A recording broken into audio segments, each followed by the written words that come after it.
Pour savoir si j'ai trouvé la bonne personne dans une relation amoureuse, je dois avant tout me fier à mes sentiments. Est-ce que je me sens en paix? Est-ce que je suis à l'aise? Puis-je être moi-même ou est-ce que je dois toujours faire attention à ne pas froisser l'autre? Est-ce que je peux m'exprimer sans craindre le jugement de l'autre? Est-ce que cette relation me permet de grandir et de devenir une meilleure personne, seule ou ensemble?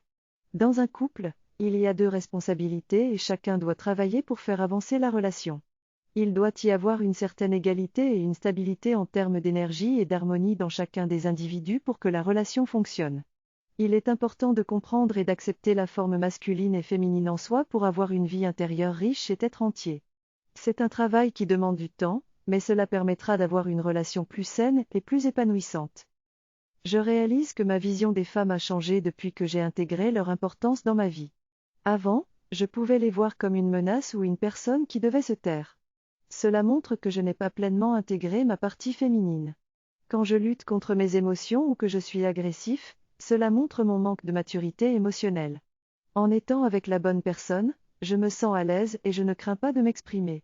La vulnérabilité est signe de maturité émotionnelle et une relation sans cette maturité est vouée à l'échec. Si on ne comprend pas soi-même et qu'on ne communique pas clairement, le conflit est inévitable. Il est important de travailler sur soi pour attirer les bonnes personnes et changer sa vision des relations.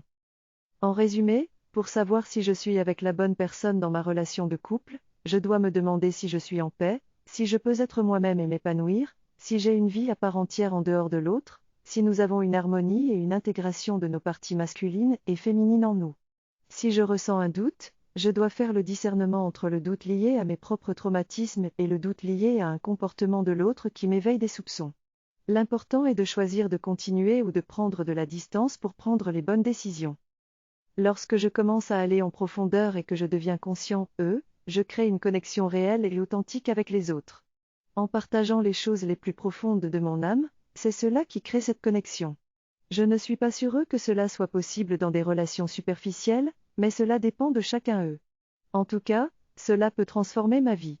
Prenez soin de vous et à bientôt.